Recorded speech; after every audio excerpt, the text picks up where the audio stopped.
bien, vamos a iniciar con el grupo número 2. El grupo número 2 está compuesto por el joven Nelson y la joven Osiris. Aquí tenemos el cronómetro en 0.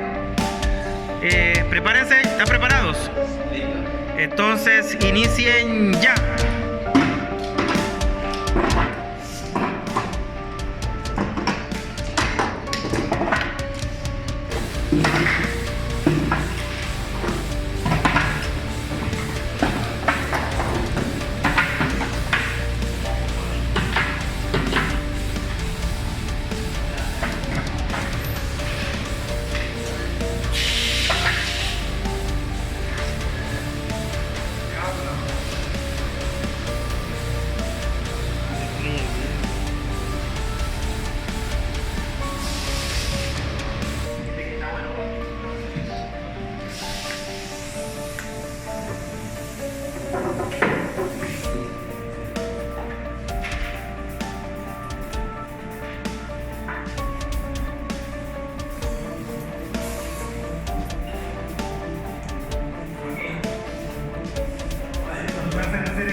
Un minuto 40.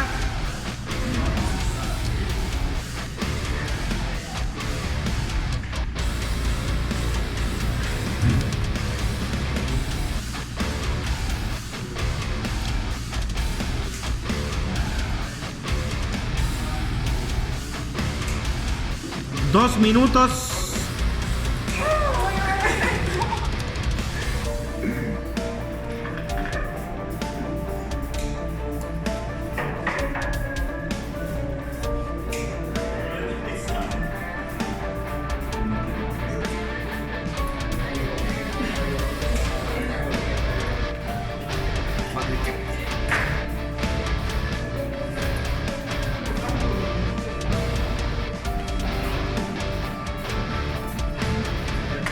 Se ha detenido en 3:18.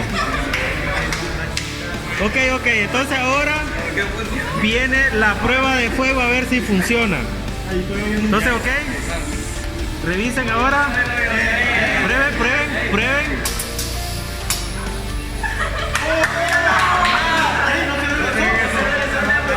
Es que es un ciclo único, no continua.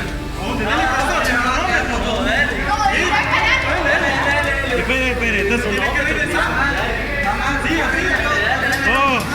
Está bueno.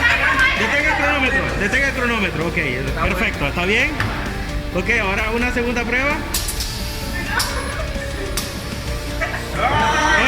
Ciclo continuo. Está bueno. Ok, entonces vencieron el tiempo, un aplauso. A ver, jóvenes, vencieron el tiempo, entonces un aplauso para los dos del equipo. Casi no practican.